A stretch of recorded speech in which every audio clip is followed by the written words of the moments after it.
And now we'll go to our panel. And Tufa, I'm going to ask that we begin with you. What do you want everyone to know about sexual violence survivors, about the voices that are forgotten? What do you want everyone to know from your own activism? Are we willing to spend 2 weeks here? Good afternoon, and thank you for having me. As a survivor of sexual assault violence myself, I think the greatest thing one can walk away with from rooms like this, where you have youth speaking from diverse perspectives and perspectives that we might not understand, is to know that the actual experts when it comes to sexual violence is survivors themselves. The voices of survivors have been neglected because there are, of course, people fighting for the rights of survivors, for the voices of survivors, also in courtrooms and outside of courtrooms. But survivors come from different backgrounds and different perspectives, and they do have different stories to tell, and they all don't have similar stories. I think it will be important to desist from using words like making statements like rape, sexual assault, and etc. The question is, what is that etc.? And that etc. is the part that we do forget. It is the part that has all the nuance and all the different variations of violations that happen to women's bodies all around the globe. So it's not a universal concept, it's not a universal idea, or a universal act that is done onto women's bodies. So I think walking away from here and understanding that there are stories that survivors have to tell, and it is very important to listen to those stories and understand that they might not always sound the same or similar or from one point of view. As I sit in this room also, I am wondering how many Me Too's are in the room, but most importantly for me is I do also wonder how many You Too's are in this room. And I hope you all walk away from here knowing that we are one way or the other accountable and responsible for sexual assault, sexual violence, whether it's ignoring it or promoting or assisting predators in one way or the other. Yeah. Thank you so much. Last question. And please say your name and where you're from. Hello.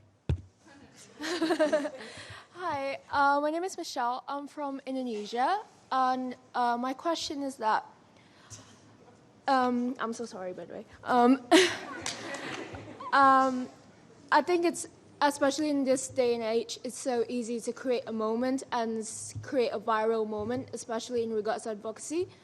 But I think it's harder for people, especially us, with a lot of responsibility, a lot of missions, to sustain that advocacy and not to make a movement, but continue creating a movement, because progress takes time usually.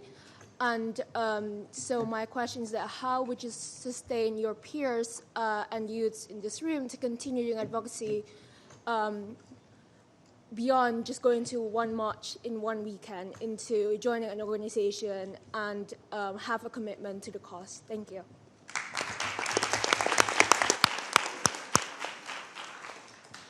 Wonderful final question.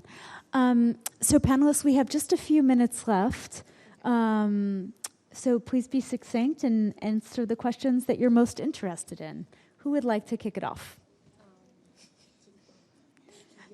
All right, go Tufa. Okay. Question coming from my Senegalese sister. I hear where you're coming from completely. And looking at it from a realistic perspective, I think my mother, your mother, are bigger activists than we are, because they haven't get the opportunity that we have, and they're not in UN rooms and forums, but they're in these very misogynistic societies, and they still found the courage to somehow say that women deserve better and women can do better, and this is their position. Of course, they're not listened to. Again, that is the silent voices. And I think it's important as activists, especially that fight for women's rights and survivors and all that, that when we are in rooms like this, we do understand and realize the people that we are representing. We're representing those people, our mothers, the ones that don't get the opportunity to be in here. And with the UN implementing all the policies that they do have, one of my observations with my foundation and the work we've been doing, it's the gap between the policies that are available with the UN and the actual understanding of the people on the ground. I think it's very important for UN to find a way to translate their policies into the local languages that the women they're trying to affect understand. If you walk into Gambia, where 80% of the women or people are not educated, and in as much as the official language is English, they do speak local languages. How do you define rape to a group of people that you're trying to help that don't even understand what you're trying to say? When rape in our local languages, like the Wolof language and the Mandinka language, if you interpret them, what they really mean is to fall on somebody or to rob off on somebody. That does not really define the gravity of what assault is. So I think to really come down to the level of the local people, to use local groups that will interpret to people what the policies are so they can know what their rights are and when to use it. I think that's important. Also, the second question about, surviving. It's been a journey for me. I went on asylum after the incident happened immediately to Canada. I participated in a scholarship pageant, and that's where the president saw me and met me, and I was supposed to do a project, and it ended up in him raping me after asking to marry me, and I was just 18 years old.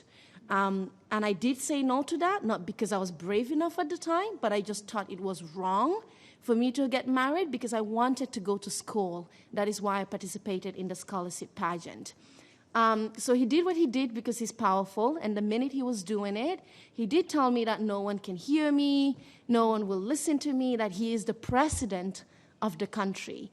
And when I received a call again to be invited at his palace, I realized that the only option I have is to leave everything behind and run away at 19. So I left to Senegal, the neighboring country, and then got an asylum in Canada. And all these years, even though he left power, they took him out, there's a new president, I have always told myself that I'm done, I'm never going to say it, no one is going to believe me. Who am I for anyone to believe that the president did that? But after all these years, and looking around, trying to find a Gambian or someone that has come out publicly for me to find a pathway or how do I come out? Where's the example? And I could not find any. I couldn't find a single woman or a man that have come out to publicly shame or publicly mention what has been done to them. I continued to think about all the girls in the most in-depth villages of my country who do not even dare say that they have menstruated, talk less of someone has violated them. Do I want to be the person that they can look up to? So I use that every day when I speak and when I represent to know that I'm not only speaking for myself, I am surviving and other people are surviving through me. And of course, there's something called PTSD, but there's also something called post-traumatic survival syndrome. And I think that's where I am.